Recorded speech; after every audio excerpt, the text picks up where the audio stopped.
This interview is brought to you in association with Cummins Car Centre, main Toyota dealer, Gort Road, Ennis.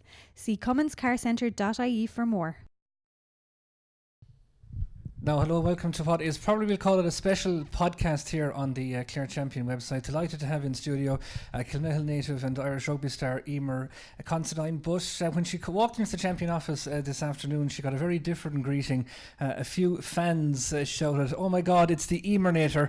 And if you haven't heard what the Eimear-nator is, it's because, of course, she's part of the Eir Sport coverage for this year's Rugby World Cup in Japan. Firstly, Eimear, that advert with yourself and the lads on the Eir Sport panel seems to have taken off big time. Yeah, it is. It's there's a few ads and they went with those two, and it was great fun doing the recordings. There was a lot of takes. I don't think my acting career will take off, but it was good fun, and they came out really well. But it really makes you appreciate just how much work goes into like advertising and ads and everything to do with recording. God, it really does take it. So it took 2 full days to do those 2 ads alone. That's a lot of work for what is essentially the 35 seconds. And you're in it and you're on screen for probably 10 seconds or so. So it was very, very, it was time consuming, even though it was very, very quick. How did it come about? When did the call come?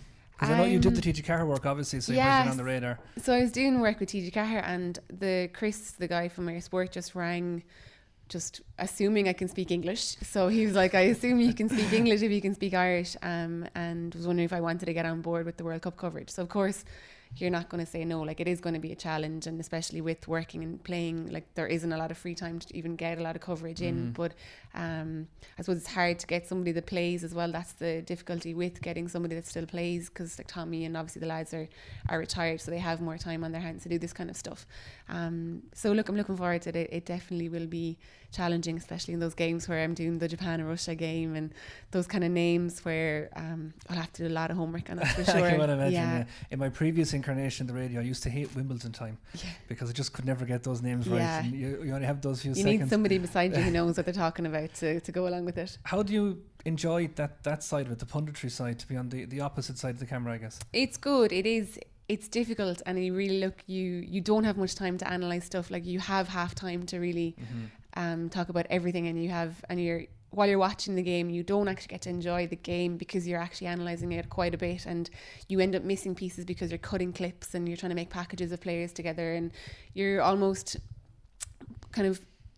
preempting what's going to happen by making clips of players and before it even happens, and hope that player actually plays well or scores a try, and you have this package made about them. So it's different. But then again, like, our analysis is way more in depth as well. So when I think that I mightn't have the in-depth rugby knowledge to do it, you think that you're really just looking at the general audience as well, and you're trying to just explain to them the breakdown and explain to them the difficult things about rugby that the general person wouldn't see, I suppose. Yeah, do you get much feedback from players that you'd meet afterwards saying, "God, you're a bit harsh on me there"? Or anything the like good that? thing is it's all in Irish, so a lot of them don't watch back the Irish part of it. Like, even my own brother, he mutes that and puts on like Radio 1 or something anytime there's TG Carr stuff on. But not yet. I haven't, thank God. Feedback has been good so far, but I suppose it's just something different, and you can only get better. Like, I've only done 1 year of it, and I wasn't supposed to do my first game until about 2 or 3 weeks later, but somebody was sick and they called me in on a Thursday to do a Friday night game, and you're just kind of thrown straight into the deep end. But I suppose that's the way to learn with anything, is just to get thrown into it, and you just either you sink or you swim, really. Yeah, just as you mentioned the Irish thing, it's just a bit of a tangent, I guess, but obviously you're passionate about the language, and I suppose it's maybe timely on the day that the Leaving Cert results are out that this whole Irish as an option thing is coming up. What's your own take on that? I know that we didn't expect it to go down this road, but just came into the head. Obviously, I'm an Irish teacher, and I'm not from a Gaeltacht area, but it's still very important that we have it, and it's really when you work on TG Carr and you see that it's very much alive, and it's very much like we eat our lunch in Irish, we have chats in Irish, we go out afterwards and it's all chat as Gaeilge, and it would be such a shame to see it go. It's like Welsh has been absolutely revived over in Wales, Scottish is coming back again because it's their own language, and I think we need to go that way instead of the other. And I think it is going that way. Like, Gael skulls are coming a lot more popular. Like, I don't know about here, but it definitely in Dublin, like, there's a lot more Gael skulls popping up. And I think we need to go the other way and not cut it out and give people the option to do it. I think it's a curriculum problem. I don't think it's a language problem. Yeah, I was going to ask that, because I suppose the arguments I would have made is that we did our 8 years in primary school and 5 or 6 years in secondary school, and that's what, 13, 14 years in the education system, and we're still not fluent in it. So is it a problem in the way it's being taught? I think it is, language, and it's like, when are you actually going to use your poetry in real life? Whereas you need to have like it every day. Like our signs, I know our road signs are in Irish, but you need to have a use for it in our normal life, everyday life. And if you do require Irish, you're going to have to learn it and speak it, and not just in road signs. But it does need to be useful in our everyday life. And I think then if you do start having that, it's just more than just literature in the Leaving Cert exam. Let's get back to sporting topics. Didn't expect to go down that road, but so the Eir Sport coverage. Are you based in Japan? Are you based in the studio? What's the story? Unfortunately, not in Japan. There isn't. I think budget is pretty tight because the expense of going over. There isn't actually that many flying over to Japan as part of the Eir Sport team. So we're all studio based in Dublin, which is pretty handy. And a lot of the games are they're very early morning, so the coverage would start early. So you're in studio from early. But again, like I said, a lot of the games they're Monday to Friday, and I have work, and then they're on weekends, and it's coming right back into the busiest time of my year with the November internationals and preparing for those. So I think I can do about 4 or 5 games so far, and obviously depending on how Ireland get on, there could be potential for more games. But I think even on the World Cup final day, I have it myself. So. That's an okay excuse, in fairness. It is an okay excuse, and look, they knew that as well. That's the challenges with having somebody that's still playing.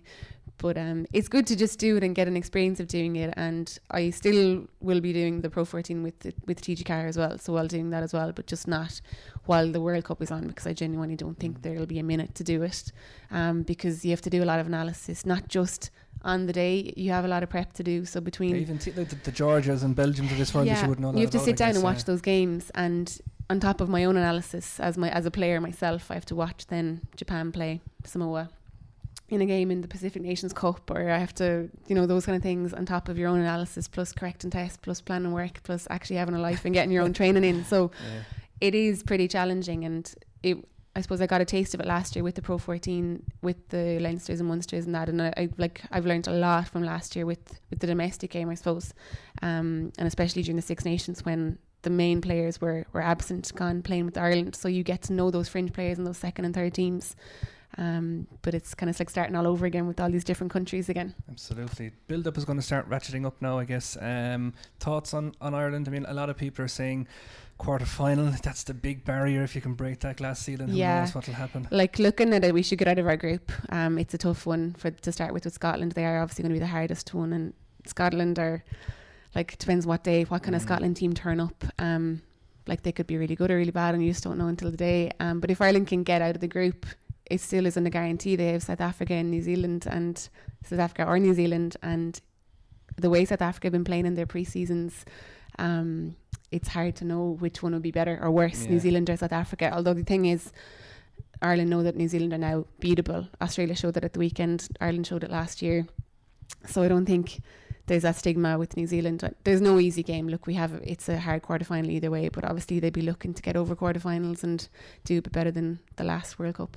What's your own schedule like now from here till, I suppose, Christmas is the next break, is it? It's actually, it's 13 months of mayhem from now. Like, literally, we have Interpros now, straight into November International, straight into Six Nations, probably a month off in May, and back into World Cup qualifiers, because we didn't qualify from the last World Cup. So that's next August/September. We're not quite sure exactly of the dates. So it's 13 months from now. So we first kick off is on Saturday against Ulster in the Interpros, and this year it's a 5-game tournament. So we have the 3-round games, semi-finals and finals. So hopefully we have those 5 games to play, and a win this year would be great. Yeah, I know you're heading off down to training in Limerick this evening, so obviously preparations really ratcheting up for that. Yeah, so like at this stage it's just technical work. It's just running through your lineouts and your scrums, and you take the kind of the intensity out of it. It's just getting everything fine-tuned and knowing, like, team will be named tonight, so it's about getting used to who's on your inside and who's on your outside. At this stage we have it all done. There's not much, like, we have 5 days until the game, so there's not much more not much more work not much more you can learn in 5 days. So it's just to put it into action on Saturday, I suppose. It's a busy time for the Considine sisters. Obviously, Eilish is at home and didn't just come home and relax, played in that All-Ireland quarter-final as well and brought the Australian girls home with her as well. What was it like when they came to West Clare? I must have been past Eilish and the two girls on a bike one evening, a bad wet evening, coming around that bin by Keane's house. If you know Kilmihil, you know where I'm talking about. And I just remember thinking, like, they've swapped you know, the bright lights. How did they? We brought them. So when we went to Adelaide, Eilish obviously brought us around their high performance centre, which is out of this world. And then we were like, okay, let's come to the centre of excellence in the village. So we brought them over to the shed, that is the shed, which is the gym and the pitch. And like, in fairness, Kilmihil has great facilities for a GAA club, but it's just nothing compared to the Adelaide Crows. But look, it was great to have them around for those the girls were here for 3 weeks, and then Hatchie came for 10 days. So we had, like, they were running, we were in the gym, they were pushing us as hard as we were pushing them, and the two girls got involved with the Clare squad, and I think they were a bit reluctant at the start, but then the minute they did the warm-up, they just slotted in. They didn't look out of place at all. And it just shows, I suppose, there is that transfer of skills, and you never know, they might come over for longer next summer and play with us. Yeah, because Eilish has gone back. She's doing a second season with the Crows, trying to win that title. So she re-signed as well. They have a lot of injuries. They have 3 ACLs done in the last 6 months. So there's a lot of... That's like the new hamstring, isn't it? It really is. And I don't know, is it load or what it is, but I suppose 2 of them were tackles. One was just out of the blue. So it's a mixture of the 2, I suppose. So they definitely have a very different team next year. So it mightn't be as easy as it was this year for sure, but she's allowed to get re-signed again, and I suppose that's what you're never going to get as good as you want in 1 year, so she's going back, I suppose, to build on the performance that she had last year and to get even better. So she won't be going back until after hopefully a county final spot with Kilmihil. There's the marker laid down. I was wondering would it come out. Tell me, did it ever tempt you? I know you did your time in Australia. Did it, when Eilish's thing came through, did it ever tempt you? Is it in the back of the head? Oh, it did. Look, there's still time. Okay. Yeah. We might have got a mini exclusive there to watch no, out for down the road. There's still time. We've a World Cup. I have a World Cup to qualify for first, and that's the main thing on my mind. Great. And I know it's very busy times. We can't let you go because we got a brief flash of it there. It was a big weekend for yourself and Mr. Dean Ryan. He was. In Venice. Tell us all about it. He got a bad knee over in Venice. Yes, we were in Venice on our holidays, and he popped the question, and we're now engaged. Very so it's just getting used to it. So you can... Don't mind reaching the Super 8s or almost reaching the Super 8s. This was his big achievement of 2019. Yeah, he was building up to this all year. Great stuff. Well, listen, congratulations for us all here, and pass it on to Dean as well. We'll give it a quick plug. So we're going to be doing a more in-depth piece with Dean ahead of this, but it's a big year for him as well. I know he's building towards a massive event, a really good charity event as well. Just tell us a bit about that. Yeah, so he's running the New York Marathon for Temple Street. So he's just beginning. He's doing with 3 of the lads from Clare, and his training is kind of well and truly underway.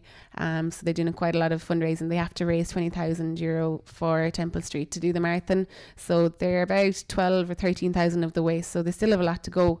But they're actually selling a heifer, a raffle for a heifer. So the tickets are still just Clare in a box. Yeah, isn't absolutely. It? Yeah. So you don't have to take the heifer. I think there was a few animal welfare organisations onto them. You could take the money option as well. So those tickets are still on sale, and the draw is actually on Saturday. So if you're still interested, the tickets are on the new York City Marathon for Temple Street. It's on Twitter and Instagram. Excellent. And I think the link is in it's on there. It's on, I think, all their bios. Yeah. If you sold tickets in West Clare, I've no doubt the money option would not be taken. Well, he's selling tickets in Dublin, so it definitely would get sold in West Clare for sure. Brilliant. Eimear, we won't hold you much longer. You have a busy evening ahead of you. Thanks for coming in to join us here at the Chair Champion. No worries. No problem. Great stuff.